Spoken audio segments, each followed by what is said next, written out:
কোর্টে চাকরি বাতিলের প্রসঙ্গে কয়েকটি প্রশ্ন সাংবাদিকরা বারবার জিজ্ঞেস করছে। আমি সংক্ষেপে এগুলির উত্তর দেওয়ার চেষ্টা করছি। প্রথম প্রশ্ন, যারা বৈধভাবে চাকরি পেয়েছিলেন, কোর্টে চাকরি বাতিলের দায় কি তাদের? এক কথায় না। তাহলে দ্বিতীয় প্রশ্ন, দায় কাদের? রাজ্যের শাসক দলের সর্বোচ্চ নেত্রী তথা মুখ্যমন্ত্রী এবং তার শিক্ষামন্ত্রী, তাদের অধীনে থাকা এসএসসি প্রভৃতি সংস্থাগুলির পদাধিকারীরা, যারা কোটি কোটি টাকা আদায় করে অবৈধভাবে অনেক লোককে নিযুক্ত করেছিলেন তাদের। এবং হাইকোর্টে মামলা হওয়ার পর কোর্ট বারবার কারা অবৈধভাবে নিযুক্ত হয়েছেন তাদের তালিকা দিতে বললেও তাদের সেই তালিকা না দেওয়া, যারা দেননি তাদের। তৃতীয় প্রশ্ন, যারা অবৈধভাবে চাকরি পেয়েছিলেন তাদের তালিকা রাজ্য সরকার দিল না কেন? খুব পরিষ্কার, এই যে সিবিআই যাদের অবৈধভাবে চাকরি পেয়েছেন বলে চিহ্নিত করেছে, সে ব্যাপারে সুপ্রিম কোর্টের রায় খুব পরিষ্কার যে তাদের যে বেতন তারা নিয়েছেন সুদ সহ সেটা ফেরত দিতে হবে এবং এরপর যে নিয়োগ প্রক্রিয়া শুরু হবে সেটাতে তারা অংশগ্রহণ করতে পারবে।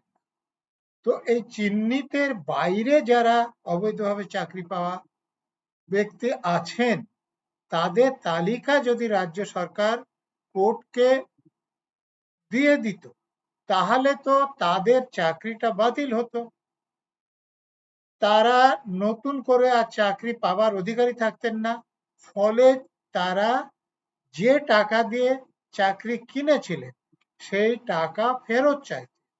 আর আপনারা জানেন যে কুন্তল ঘোষ যেমন বলেছিলেন যে আমি তো মাত্র 10% রাখতাম, সমস্ত টাকার 90% তো উপরের লোকদের কাছে পাঠিয়ে দিতাম।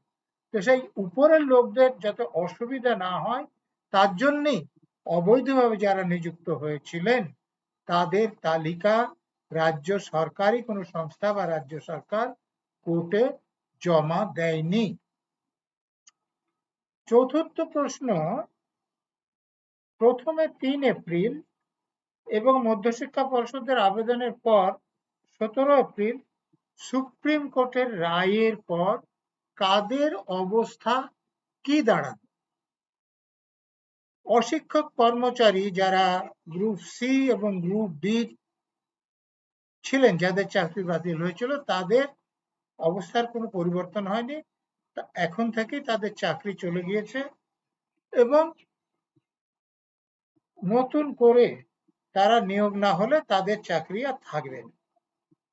যারা অবৈধভাবে নিযুক্ত হয়েছিলেন বলে সিবিআই চিহ্নিত করেছিলেন তাদেরও কোনো পরিবর্তন হলো না, তাদের চাকরি চলে গিয়েছে এবং তাদের যে টাকা পয়সা বেতন হিসেবে তারা নিয়েছিলেন সুদ সমেত তা ফেরত দিতে হবে।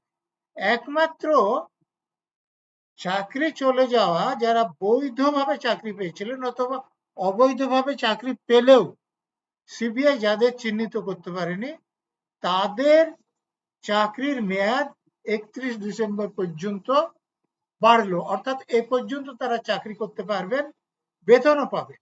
কিন্তু তারপরে তাদের অবস্থা এখন অর্থাৎ সুপ্রিম কোর্টের প্রথম রায়ের পর যা ছিল তাই হবে, অতএব তাদের চাকরি আর থাকবে না। এবার পঞ্চম প্রশ্ন, যাদের অবৈধভাবে চাকরি নিয়েছেন বলে সিবিআই চিহ্নিত করেছে তাদের কি রাজ্য সরকারের কোনো সুরাহা দেওয়া সম্ভব? এক কথায় উত্তর না। কারণ সুপ্রিম কোর্ট খুব পরিষ্কার বলেছে যে তারা নতুন ভাবে নিয়োজিত হতে পারবে না এবং তারা যে বেতন নিয়েছে সুদ সমেত সে বেতন ফেরত দিতে হবে। আপনারা প্রশ্ন করতেই পারেন যে তাহলে রাজ্য সরকার তাদের সুদ সহ বেতনের টাকা ফেরত দিতে বলছে না কেন? বলছে না ওই একই কারণে, যে তারা তো টাকা দিয়ে চাকরি পেয়েছে, সুদ সহ টাকা ফেরত দিতে বললে তারা তো বলবেন যে আমাদের কাছ থেকে যে টাকাটা নিয়েছো সেটা ফেরত দাও, এবং ফেরত দিলে যারা 90% নিয়েছে তাদের উপরই চাপ বেশি পড়বে। সেই জন্যে তারা চুপ করে বসে আছে, টাকা ফেরত দিতে বলছে। সপ্তম প্রশ্ন, যারা বৈধভাবে চাকরি পেয়েছিলেন রাজ্য সরকার কি তাদের চাকরির গ্যারান্টি দিতে পারে? না, কোনো মতেই চাকরির গ্যারান্টি দিতে পারে না।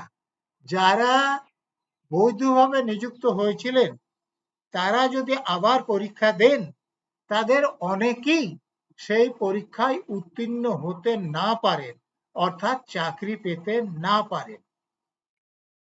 এরপরে স্বাভাবিকভাবে অষ্টম প্রশ্ন আসছে, তাহলে বৈধভাবে চাকরি পেয়েও রাজ্য সরকারের নেতা মন্ত্রী আমলাদের অপরাধে তাদের চাকরি হারাতে হলো? একের অপরাধে অন্যের সাজা? একদম তাই।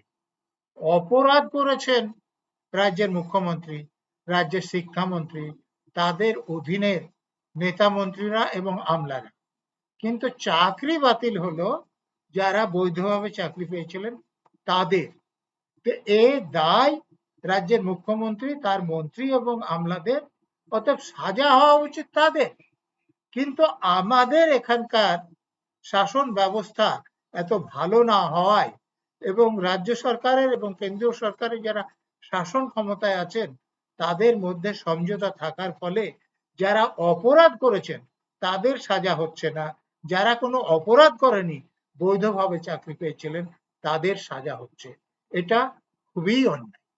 নমস্কার।